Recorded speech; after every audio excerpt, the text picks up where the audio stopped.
La bouée dans les airs, ma corde est derrière! Je suis responsable aquatique, mais en fin de semaine, je suis monitrice sauveteur national plage. On donne une formation à des sauveteurs qui sont déjà sauveteurs national piscine, mais qui doivent apprendre à surveiller une plage. Notre rôle, c'est d'assurer la sécurité des baigneurs qui vont se présenter sur les différentes plages.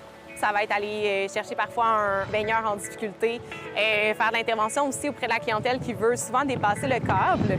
Mais le câble est là pour assurer une zone sécuritaire de la limite maximale à ne pas dépasser. C'est sûr qu'en plage, on a plus d'enjeux météo qui peuvent venir affecter le sauveteur. Plus il fait chaud, plus il fait beau, plus on a de gens sur notre plage.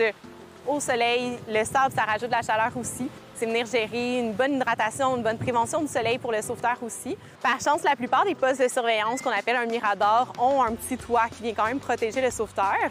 Mais c'est quand on a un poste plus en patrouille que l'on se déplace sur la plage que c'est important d'avoir chapeau, casquette, puis bien mettre de la crème solaire. À l'inverse, on a aussi des conditions comme aujourd'hui avec beaucoup de vent, ce qui crée un courant plus fort sur l'eau, des vagues aussi, qui rajoute parfois un danger un peu plus grand pour la clientèle aussi, qu'on ne se rend pas compte qu'on dérive un petit peu à la longue pendant notre baignade. C'est aussi plus difficile pour un nageur peu expérimenté de vraiment nager contre le courant. Il s'épuise plus rapidement, puis c'est là qu'on a des fois des sauvetages à faire un peu plus.